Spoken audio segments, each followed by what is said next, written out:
আবার আজকে আরেকটা খবর দেখলাম যে সেখানে সাউথ এশিয়ান ফরেন করেসপন্ডেন্ট যারা আছেন তাদের একটা ক্লাব আছে, খুব বিখ্যাত ক্লাব এখানে, পুরো ফরেন করেসপন্ডেন্ট ক্লাবটা ওইখানে। সেই ক্লাবে উনি 5 তারিখ বক্তৃতা দেবেন, বাংলাদেশে ফেরার যে কথা উনি এর মধ্যে ঘোষণা দিয়েছেন ডিসেম্বরে। আপনার আপনি তো নিশ্চয়ই দেখেছেন 3 দিনের সফরে এসেছেন সার্জিও গর, মার্কিন প্রেসিডেন্ট ডোনাল্ড ট্রাম্পের দক্ষিণ ও মধ্য এশিয়া বিষয়ক বিশেষ দূত। তিনি আবার ভারতেরও রাষ্ট্রদূত। 3 দিনের সফরে আসলে তিনি কি অনেকের সাথে বৈঠক করেছেন, কি কি বার্তা দিয়েছেন বলে মনে হয়? যদিও বলা হচ্ছে বিনিয়োগে বেশ আগ্রহী যুক্তরাষ্ট্র। সিভিক রয়্যাল রিসর্ট কিনুন আভিজাত্য, নিশ্চিত করুন ভবিষ্যৎ। ধন্যবাদ আপনাকে। বিনিয়োগের কথা তো প্রকাশ্যে এসেছে, জি। আর ইনফরমালি অনেক কথাবার্তা শোনা যাচ্ছে। সেটা কতটুকু সত্য নয় সেটা তো আর আমরা বলতে পারবো না। তবে এই ভিজিটটা খুবই আলোচিত। যেমন ধরেন তিনি এসেছেন, মার্কিন কর্মকর্তারা প্রায়ই বাংলাদেশে আসেন, এসে বিভিন্ন বাংলাদেশের অনেকের সঙ্গে তারা দেখা সাক্ষাৎ করেন। প্রধানমন্ত্রীর সঙ্গে কার্টেসি কল হয়েছে, তিনি ফরেন মিনিস্টারের সঙ্গে বসেছেন, কিন্তু তিনি ইন্ডিয়ান হাই কমিশনার যিনি এখানে আছেন তার সঙ্গে মিটিং করেছেন। এটা একটু আনইউজুয়াল, এরকম সাধারণত ঘটে না। তবে আবার আরেক দিক দিয়ে বললে এরকম মিল খুঁজে পাওয়া যায় কি না, যে তিনি যেহেতু ইন্ডিয়ারও মার্কিন রাষ্ট্রদূত, জি। সেই কারণে তিনি বাংলাদেশে এসে ভারতীয় রাষ্ট্রদূতের, ইন্ডিয়ান রাষ্ট্রদূতের সঙ্গে, হাই কমিশনের সঙ্গে বসেছেন। বাট এই মিটিংটা তো কি বলে, এই মিটিংটা তো ইন্ডিয়াতেও হতে পারত। এটা নিয়ে আবার জামাত ইসলামী এর মধ্যে আবার বেশ কিছু গন্ধ খুঁজে পাচ্ছে, সেই কারণে তারা আবার ফর্মালি রিয়াকশনও জানিয়েছে। তার এই ভিজিট নিয়ে কিন্তু ইন্ডিয়াতেও আমি দেখলাম, ইন্ডিয়ার পত্রপত্রিকা মিডিয়াতেও দেখলাম ব্যাপক আলোচনা এই সার্জিও গরের বাংলাদেশ সফর নিয়ে। ওরা প্রশ্ন করতেছে যে ইন্ডিয়ায় মার্কিন রাষ্ট্রদূত তিনি বাংলাদেশে গিয়ে ভিজিট করছেন এবং তিনি এই কি বলে এই দক্ষিণ এশিয়ার বিষয় নিয়ে কথা বলছেন, তাকে এই এলাকার দায়িত্ব দেওয়া হয়েছে মার্কিন বিশেষ দূত হিসাবে। তার মানে কি, তিনি ইন্ডিয়ায় মার্কিন রাষ্ট্রদূত, তিনি আবার পুরো এই রিজিয়নের তাকে দায়িত্ব দেওয়া হয়েছে, তিনি বাংলাদেশে যাচ্ছেন। মানে তারা একটু দেখলাম তাদের কথাবার্তায় তারা একটু অখুশি, মানে কি হচ্ছে তারা বুঝতে পারতেছে না আর কি। ইন্ডিয়ান ইন্টারেস্ট বাদ দিয়ে কি তারা অন্য ইন্টারেস্ট দেখছে কিনা, এই ধরনের কথাবার্তা হচ্ছে। আপনি কি এটা আপনার কাছে কোনো জানা আছে কিনা, বা এই যে রাষ্ট্রদূত উনি যদি ভারতে যায় তখন কি আসলে বাংলাদেশের রাষ্ট্রদূতের সাথে কথা বলেন কিনা? এটা আমার নলেজে নাই। আনিস আলমগীর দীর্ঘদিন ডিপ্লোম্যাটিক রিপোর্টার ছিলেন, তিনি হয়তো যদি কিছু ইনপুট দেন এই ব্যাপারে, আমার জানা নেই আর কি। অসংখ্য ধন্যবাদ। একটু আনিস আলমগীরের কাছে যেতে। আনিস আলমগীর, মার্কিন প্রেসিডেন্টের যে বিশেষ দূত তিনি আসলেন এবং সফর শেষে চলেও গেলেন। তিনি যে বার্তাটা দিয়েছেন, বলছেন বিনিয়োগ এবং সেটা রোহিঙ্গা সংকট সমাধানের বিষয়টিও তিনি তো বলেছেন সমাধান দ্রুত হবে, সেরকম বিষয়টাও তিনি বলেছেন। আর এই আগ্রহের চেয়ে নতুন কোনো আগ্রহ আসলে বাংলাদেশের জন্য আছে কিনা আপনার কি মনে হয়?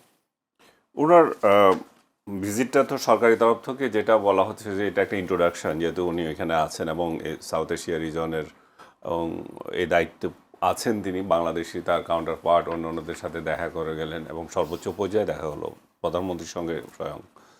তো এটাকে প্রাধান্য দিচ্ছে সরকার, এবং আপনারা যেটা বলছেন কূটনীতিক এবং রাজনৈতিক কিছু দৃশ্যবলী তো ছিলই, যে মার্কিন যুক্তরাষ্ট্রের সঙ্গে নতুন প্রশাসনের দৃষ্টিভঙ্গি বাংলাদেশকে জানানো, এবং সেটা আমার বাংলাদেশের তরফ থেকেও সেরকম একটা কথা হয়েছে, এবং তিনি বিভিন্ন রাজনৈতিক দলের নেতাদের সঙ্গে দেখা করেছেন।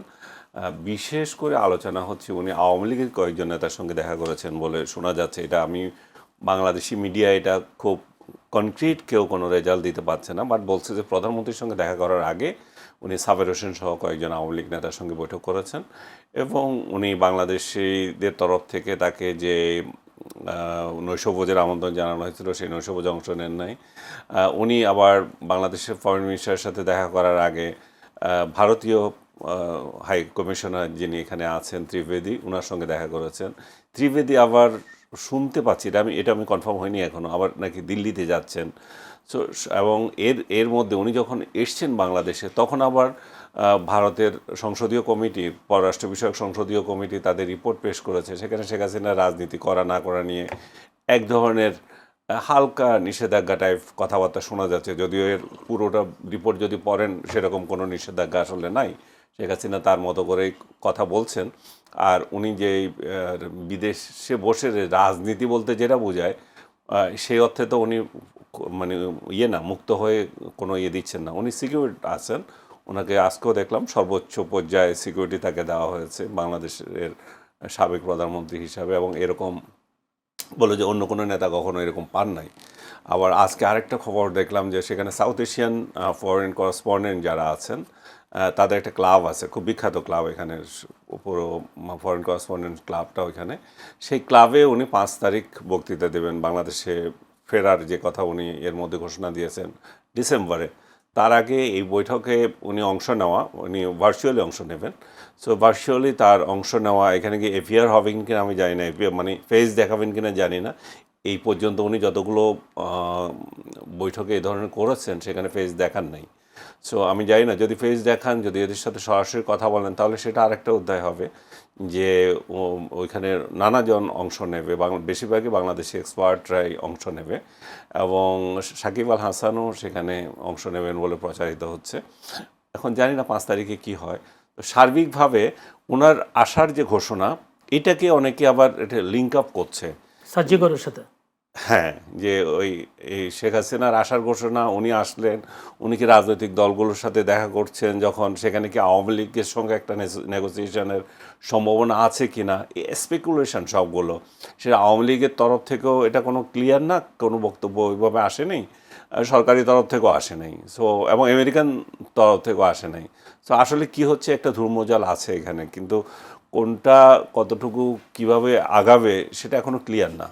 আপনার কি এটা মনে হয় কিনা, যদি আপনার কথার সূত্র ধরেই বলছি, যে সার্জিও গড় যে বাংলাদেশ এবং ভারতের মধ্যে যে সম্পর্কের টানাপোড়েন চলছে, এই টানাপোড়েনটাকে কিছুটা শেষ করবার জন্য কি কোনো আসছে কিনা আপনার কি? আমার সেটাই বলছিলাম যে এটা এখনো ক্লিয়ার না। বাট উনি যখন বাংলাদেশে নিয়োজিত ভারতীয় হাই কমিশনারের সঙ্গে দেখা করেন, কোন এখতিয়ার বলে করেন, তাহলে সেখানে একটা কথা আছে। আর ত্রিবেণী যদি সত্যি এখন ইন্ডিয়ায় যায় না আবার, তাহলে এটা কোনো বার্তা নিয়ে গেছেন কিনা, এটা তো একটু মাথায় আসেই, মানুষের স্বাভাবিকভাবে আসায়। এবং বাংলাদেশেও দীর্ঘদিন থেকে একটা প্রচলন হচ্ছে, শেখ হাসিনা যখন বললেন যে ডিসেম্বরে আসবেন, মানে কোন ক্ষমতা বলে উনি বলেন যে বাংলাদেশে চলে আসবেন, যেখানে বাংলাদেশে তার আসাটা মোটেও নিরাপদ না, ওনার জীবননাশের আশঙ্কা আছে। তারপরে ওনার উপর এক ধরনের রায় আছে, যে ফাঁসির রায় আছে। এই অবস্থায়ও তিনি যখন আসবেন বলেন, তাহলে এখানে বিদেশিদের হাত আছে কিনা, আর বিদেশিদের যদি হাত থাকে, যারা পেছনে নেপথ্যে কলকাঠি নাড়েন, তাহলে সেই জায়গায় 3টা দেশের নাম আসে, একটা ভারত, একটা আমেরিকা, আর একটা চীন। সেই কারণেই, যেহেতু আমেরিকা বাংলাদেশের উপর এই মুহূর্তে সবচেয়ে বেশি প্রভাব বিস্তার করছে, ইভেন ভারত আগে যেরকম প্রভাব বিস্তার করতো বাংলাদেশের রাজনীতিতে, তার থেকে শতগুণ বলতে হবে। কারণ একের পর এক আমেরিকান কর্মকর্তারা আসতেছেন, যাচ্ছেন। আমেরিকার সাথে যে একটা গোলামি চুক্তি হলো, সেটা নিয়ে ভালো কথা হচ্ছে। সো আমেরিকার এক ধরনের কলোনি হয় নাই, কিন্তু কলোনির মতো আচরণ করছে আমাদের সঙ্গে তারা, এবং তাদের বিভিন্ন শর্তাবলী, যে সমস্ত কথাবার্তা যেভাবে বলে, তো তাতে করে মনে হচ্ছে যে আমেরিকার এখানে হাত থাকতে পারে। আমেরিকায় তার যে স্বার্থে বাংলাদেশের সাথে চুক্তি করেছিল, যে সেই স্বার্থ নির্বিঘ্ন হওয়ার জন্য হয়তো আওয়ামী লীগের সঙ্গে তারাও কথা বলতে পারে। কারণ শুধুমাত্র আমি একটা চুক্তি করে গেলাম, আমি একটু আমার ব্যবসায়িক বিনিয়োগ নানা কথা চিন্তা করলাম, কিন্তু আমি চিন্তা করলাম এমন একটা দেশকে নিয়ে আমি চিন্তা করছি, সেখানে আনরেস্ট রয়ে গেল, তো তাহলে তো আমার স্বার্থটা উদ্ধার হলো না। সো এখানে হয়তো বাংলাদেশে পরবর্তী আনরেস্ট কিভাবে কমানো যায়, এখানে কিভাবে হয়তো এটা কি বলে ইনক্লুসিভ একটা পরিবেশ, রাজনীতির একটা পরিবেশ তৈরি করা যায়, সেটাও তাদের মাথায় থাকতে পারে। সিভিক রয়্যাল রিসর্ট, সবুজে ঘেরা আভিজাত্য।